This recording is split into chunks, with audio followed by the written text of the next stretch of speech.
바울과 및 동행하는 사람들이 바보에서 배 타고 밤빌리아에 있는 버가에 이르니 요한은 그들에게서 떠나 예루살렘으로 돌아가고 그들은 버가에서 더 나아가 피시디아 안디옥에 이르러 안식일에 회당에 들어가 앉으니라. 율법과 선지자의 글을 읽은 후에 회당장들이 이 사람을 보내어 형제들아, 만일 백성을 권할 말이 있거든 말하라 하니 바울이 일어나 손짓하며 말하되 이스라엘 사람들과 및 하나님을 경외하는 사람들아 들으라.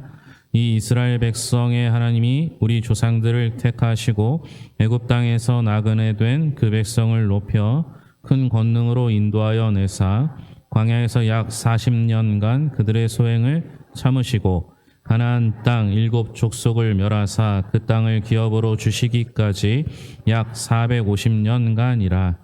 그 후에 선지자 사무엘 때까지 사사를 주셨더니 그 후에 그들이 왕을 구하거늘 하나님이 베냐민 지파 사람 기스의 아들 사울을 40년간 주셨다가 패하시고 증언하여 이르시되 내가 이새의 아들 다윗을 만나니 내 마음에 맞는 사람이라 내 뜻을 다 이루리라 하시더니 하나님이 약속하신 대로 이 사람의 후손에서 이스라엘을 위하여 구주를 세우셨으니 곧 예수라. 그가 오시기에 앞서 요한이 먼저 회개의 세례를 이스라엘 모든 백성에게 전파하니라. 요한이 그 달려갈 길을 마칠 때 말하되 너희가 나를 누구로 생각하느냐? 나는 그리스도가 아니라 내 뒤에 오시는 이가 있으니 나는 그 발에 신발끈을 풀기도 감당하지 못하리라 하였으니 형제들아, 아브라함의 후손과 너희 중 하나님을 경외하는 사람들아, 이 구원의 말씀을 우리에게 보내셨거늘 예루살렘에 사는 자들과 그들 관리들이 예수와 및 안식일마다 외우는 바 선지자들의 말을 알지 못하므로 예수를 정죄하여 선지자들의 말을 응하게 하였도다. 죽일 죄를 하나도 찾지 못하였으나 빌라도에게 죽여달라 하였으니 성경의 글을 가리켜 말씀을 다 응하게 한 것이라. 후에 나무에서 내려다가 무덤에 두었으나 하나님이 죽은 자 가운데서 그를 살리신지라. 갈릴리로부터 예루살렘에 함께 올라간 사람들에게 여러 날 보이셨으니 그들이 이제 백성 앞에서 그의 증인이라. 우리도 조상들에게 주신 약속을 너에게 전파하노니 곧 하나님이 예수를 일으키사 우리 자녀들에게 이 약속을 이루게 하셨다 함이라. 시편 2째 편에 기록한 바와 같이 너는 내 아들이라 오늘 너를 낳았다 하셨고 또 하나님께서 죽은 자 가운데서 그를 일으키사 다시 썩음을 당하지 않게 하실 것을 가르쳐 이르시되 내가 다윗의 거룩하고 미쁜 은사를 너희에게 주리라 하셨으며 또 다른 시편에 일렀으되 주의 거룩한 자로 썩음을 당하지 않게 하시리라 하셨느니라. 다윗은 당시에 하나님의 뜻을 따라 섬기다가 잠들어 그 조상들과 함께 묻혀 썩음을 당하였으되 하나님께서 살리신 이는 썩음을 당하지 아니하였나니 그러므로 형제들아, 너희가 할 것은 이 사람을 힘입어 죄사함을 너희에게 전하는 이것이며 또 모세의 율법으로 너희가 의롭다 하심을 얻지 못하던 모든 일에도 이 사람을 힘입어 믿는 자마다 의롭다 하심을 얻는 이것이라. 그런즉 너희는 선지자들을 통하여 말씀하신 것이 너희에게 미칠까 삼가라 일렀으되 보라, 멸시하는 사람들아, 너희는 놀라고 멸망하라. 내가 너희 때를 당하여 한 일을 행할 것이니 이 사람 너희에게 알려줄지라도 도무지 믿지 못할 일이라 하였느니라 하니라. 그들이 나갈새 사람들이 청하되 다음 안식일에도 이 말씀을 하라 하더라. 회당의 모임이 끝난 후에 유대인과 유대교에 입교한 경건한 사람들이 많이 바울과 바나바를 따르니 두 사도가 더불어 말하고 항상 하나님의 은혜 가운데 있으라 권하니라. 그 다음 안식일에는 온 시민이 거의 다 하나님의 말씀을 듣고자 하여 모이니 유대인들이 그 무리를 보고 시기가 가득하여 바울이 말한 것을 반박하고 비방하거늘 바울과 바나바가 담대히 말하여 이르되 하나님의 말씀을 마땅히 먼저 너에게 전할 것이로되 너희가 그것을 버리고 영생을 얻기에 합당하지 않은 자로 자처하기로 우리가 이방인에게로 향하노라. 주께서 이같이 우리에게 명하시되 내가 너를 이방의 빛으로 삼아 너로 땅끝까지 구원하게 하리라 하셨느니라 하니 이방인들이 듣고 기뻐하여 하나님의 말씀을 찬송하며 영생을 주시기로 작정된 자는 다 믿더라. 주의 말씀이 그 지방에 두루 퍼지니라. 이에 유대인들이 경건한 귀부인들과 그 신의 유력자들을 선동하여 바울과 바나바를 박해하게 하여 그 지역에서 쫓아내니 두 사람이 그들을 향하여 발에 티끌을 떨어버리고 이고니온으로 가거늘 제자들은 기쁨과 성령이 충만하니라. 아멘. 찬양대의 찬양이 있겠습니다.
아멘.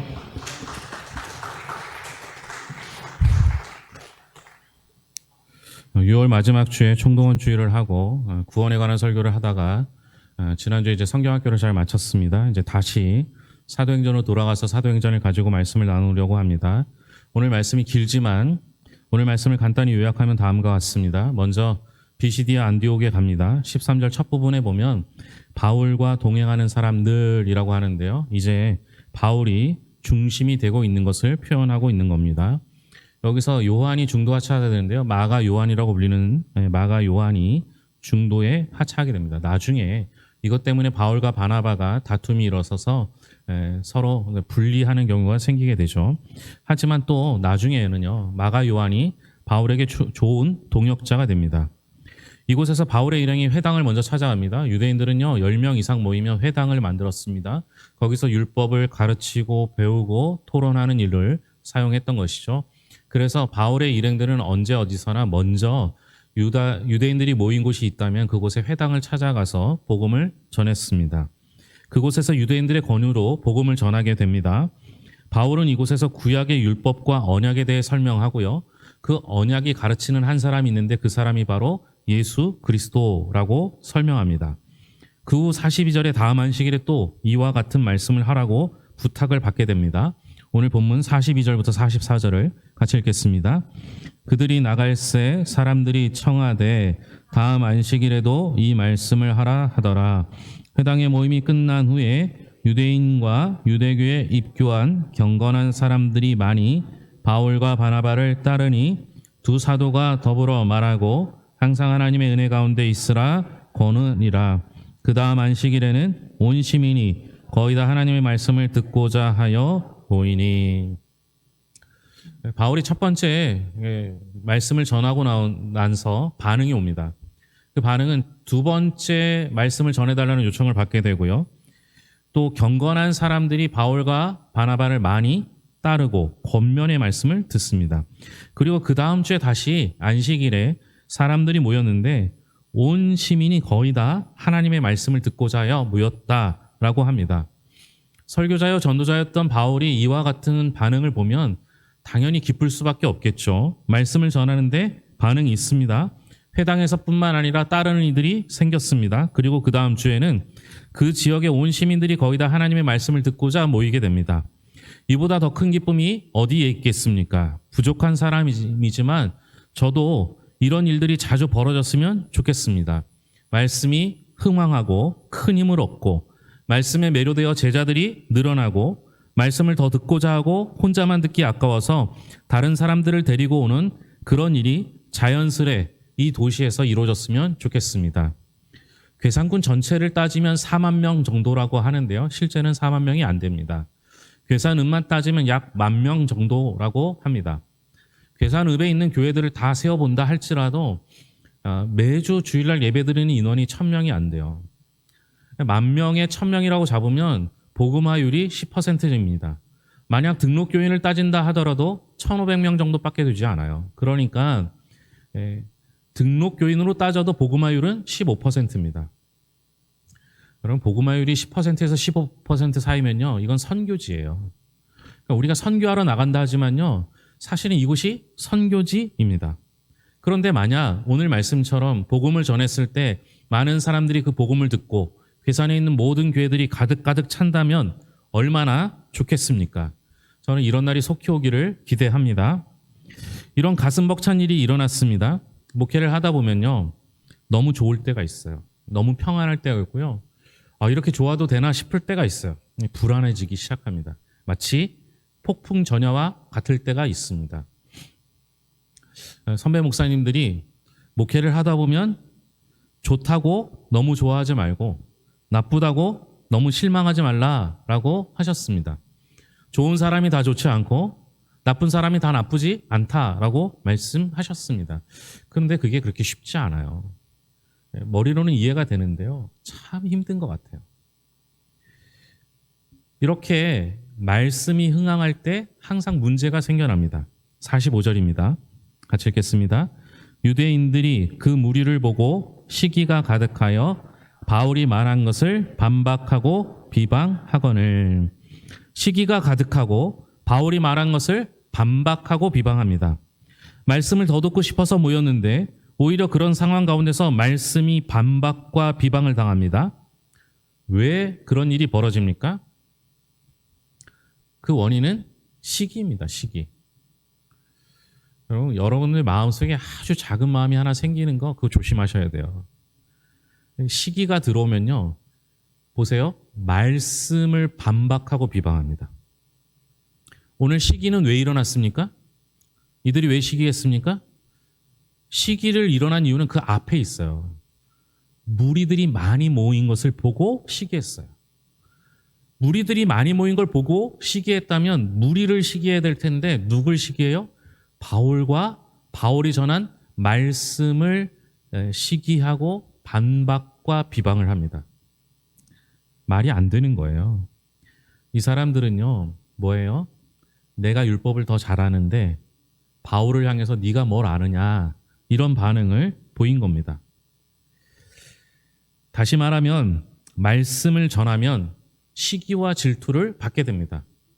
그 말씀은 힘이 있기 때문에 진리의 말씀을 들으면 반응합니다. 변화가 있습니다. 전달력이 있습니다. 그래서 반드시 저항이 있습니다. 이렇게 저항이 있을 때 어떻게 해야 합니까? 바울의 반응을 볼까요? 46절입니다. 같이 읽겠습니다. 바울과 바나바가 담대히 말하여 이르되 하나님의 말씀을 마땅히 먼저 너희에게 전할 것이로되 너희가 그것을 버리고 영생을 얻기에 합당하지 않은 자로 자처하기로 우리가 이방인에게로 향하리라. 바울은 자신의 선교 전략을 가지고 있는데요. 두 가지예요. 하나는 남이 심은 곳에 나는 들어가지 않는다는 거예요. 그러니까 다른 사람이 복음을 전하는 곳에 거기 가서 숟가락을 얹지 않는다라는 게 첫 번째 전략이고요. 또 하나는 유대인에게 먼저 복음을 전하고 그리고 유대인들이 받지 못하면 그것을 이방인에게로 향한다는 선교 전략을 가지고 있어요. 지금 바울은 유대인을 향하여 먼저 갔습니다. 그런데 그들이 영생의 말씀을 받기로 하지 아니하고 그것을 반박하기에 결국 이방인에게로 복음을 변하게 됩니다. 여러분, 바울은 실망하거나 좌절하지 않습니다. 멈추지 않습니다. 다음이 정해져 있었습니다. 그래서 하나가 막히면 다음 것을 하면 되는 것이죠. 바울이 이렇게 할 수 있는 이유는 뭐였습니까? 47절입니다. 같이 읽겠습니다. 주께서 이같이 우리에게 명하시되 내가 너를 이방의 빛으로 삼아 너로 땅끝까지 구원하게 하리라 하셨느니라 하니. 바울이 이렇게 할 수 있었던 이유는 주께서 바울에게 사명을 주셨기 때문입니다. 이방인의 빛으로 세우겠다라는 사명이고 이 사명을 바울은 잊지 않고 있었던 것입니다. 여러분, 우리가 주의 일을 하다 보면요, 어려운 일이 생길 때가 있어요. 고난이 올 때가 있어요. 저항을 받을 때가 있습니다.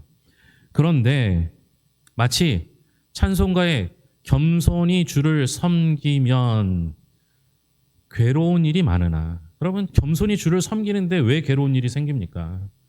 복음을 전하다 보면요, 이런 일들이 일어납니다. 그래서 절망도 하고 좌절도 하고 넘어져 일어나지 못할 때가 있습니다. 그런데 그때에도 우리가 잊지 말아야 할 것은 내게 주신 사명입니다. 사명이 있는 사람은 다시 일어설 수 있습니다. 사명이 있는 사람은 다음 길을 찾을 수 있습니다. 플랜 B가 있는 거죠. 하지만 사명이 없다면 그저 주저앉게 됩니다. 비난과 비방에 그저 포기할 수밖에 없는 것이죠. 바울은 사명을 가지고 있었기 때문에 그 다음 계획대로 이방인에게 복음을 전합니다. 48절, 49절입니다. 이방인들이 듣고 기뻐하여 하나님의 말씀을 찬송하며 영생을 주시기로 작정된 자는 다 믿더라. 주의 말씀이 그 지방에 두루 퍼지니라. 아멘. 포기하지 않고요, 그냥 넘어져 있지 않고 사명에 집중했더니 이방인들에게 복음이 전해지고 영생을 주시기로 작정된 자는 다 믿게 됩니다. 심지어 그 지방에까지 두루 퍼지게 됩니다. 아, 그렇구나. 우리는 사명을 받았고 그 사명대로 행하였더니, 하나님의 말씀대로 했더니 복음이 확장되는구나 라고 생각할 수 있습니다. 그런데 여기서 또 문제가 생깁니다. 50절이죠. 같이 읽겠습니다. 이에 유대인들이 경건한 귀부인들과 그 신의 유력자들을 선동하여 바울과 바나바를 박해하게 하여 그 지역에서 쫓아내니. 지금 유대인들에게 복음을 전한 게 아니에요. 이방인에게 복음을 전했습니다. 그런데 유대인들이 어떻게 해요? 그것마저 보지 못하고 귀부인들과 신의 유력자들을 선동해서 박해하고 쫓아내게 됩니다. 자, 여러분이 이런 상황이라면 어떻게 하시겠습니까? 첫 번째 비방은 이겨내고 유대인들을 떠나 이방인들에게 복음을 전했습니다. 그런데 유대인들과 상관없는 일을 했음에도 불구하고 유대인들은 그것마저 박해하기 위해서 귀부인들과 신의 유력자들을 선동합니다. 한 번은 어찌 참아볼 수 있겠죠. 한 번은 어찌 견뎌볼 수 있습니다. 근데 여러분, 똑같은 잘못을 두 번 저지르거나 똑같은 박해를 두 번 받게 되면 여러분 어떨 것 같아요? 잘 참지 못합니다. 견디기 어렵습니다. 하나님께 원망하기도 할 겁니다. 그런데 제자들의 반응을 보면 놀라운 일이 벌어집니다. 52절입니다. 제자들은 기쁨과 성령이 충만하니라. 박해받고 쫓겨났는데 기쁨과 성령이 충만하다고 합니다. 여러분, 이해가 되십니까? 복음을 전했습니다. 변화도 있고 부흥도 있었습니다. 그런데 비난을 받자 이방인에게로 갔습니다. 거기서도 변화와 부흥이 일어났습니다. 하나님의 사명을 따르니 변화와 부흥이 일어납니다. 여기서 끝나면 참 좋을 텐데 그럼에도 불구하고 박해와 쫓겨남을 당합니다.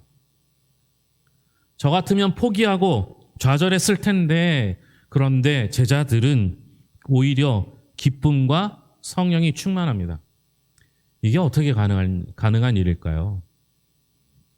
저는 오늘 바울이 전한 복음에서 그 원인을 찾을 수 있습니다. 바울이 전한 복음은 무엇입니까?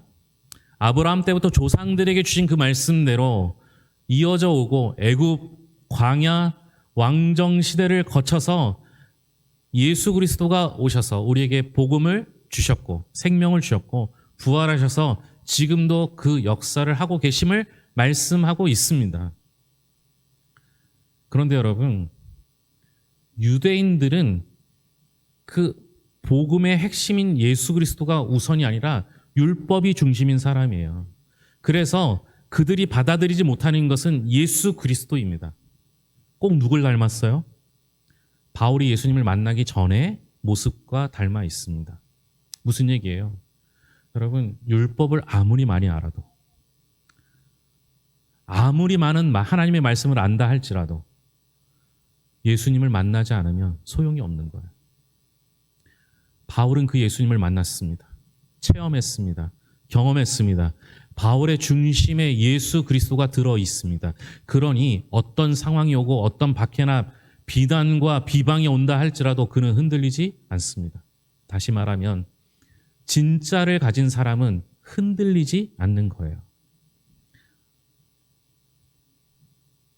우리가 주의 일을 하다 보면 한두 번 좌절을 경험합니다. 그때 사명으로 다시 일어설 수 있어요.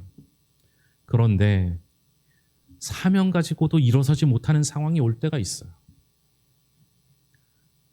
정말 어찌할 바를 모르고 기도도 안 되고 너무 힘들어서 주님의 전에 나오기조차 힘든 그 순간이 있을 때가 있어요. 아무리 사명이 있다 할지라도 하나님 저 그거 못하겠어요. 이렇게 말할 때가 얼마나 많은지 몰라요.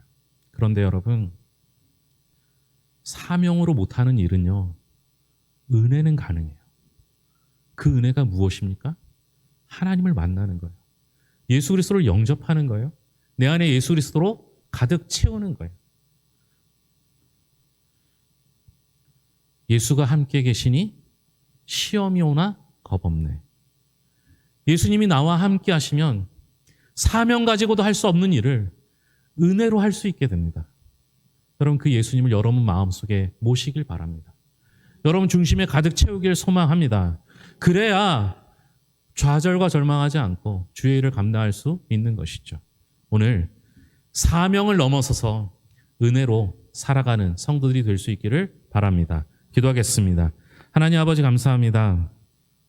한 번 좌절을 경험하고 두 번 박해를 경험했을 때 포기하거나 절망할 수 있었는데 바울이 그럴 수 없었던 이유는 과거에 자신도 회방자여 핍박자여 포악자로서 율법만 가지고 예수 믿는 자들을 박해했던 자신의 모습을 되돌아보고 그 속에서 주님을 만났고 경험했고 모셨기 때문에 이 어려운 순간을 이겨내고 오히려 기쁨과 성령 충만을 누릴 수 있었습니다. 하나님 아버지, 우리도 때론 지치고 때로는 오해 때문에 힘들어하고 때로는 아파하고 때로는 말씀의 은혜가 되지 않아서 힘들어할 때가 있습니다. 내게 주신 사명도 알고 그 사명을 행하면 하나님의 복음이 확장되는 것도 알고 있지만 그러나 그것마저도 힘들 때가 있습니다. 그때마다 주님 찾아와 만나 주셔서 우리에게 사명을 넘어선 은혜를 베풀어 주시옵소서. 진짜를 가진 사람은 흔들리지 않습니다. 내 안에 예수 그리스도로 가득 찬 이들은 흔들리지 않습니다. 주님을 내 안에 모시고 흔들리지 않는 믿음을 소유하여 하나님의 일들을 감당케 하여 주시옵소서. 혹 지금 어렵고 힘든 순간이 있는 이들이 있습니까? 하나님께서 직접 찾아가 만나주시고 위로하여 주셔서 바울에게 베푸셨던 그 놀라운 은혜를 우리에게도 허락하여 주시옵소서. 여러 가지 기도 제목을 가지고 있습니다. 하나님 아버지, 배우자를 위하여, 자녀들을 위하여, 부모님을 위하여 기도할 때마다 하나님 받으시고 은혜로 채워주시며 덧입혀 주셔서 가족의 평안과 화목을 허락하여 주시옵소서. 필요한 것들을 공급하여 주시되 넉넉히 채우시고 겸손하게 주님이 주신 것을 받아 나누고 베풀고 사는 믿음의 사람들 되길 소망하며 모든 것을 예수님의 이름으로 기도합니다. 아멘.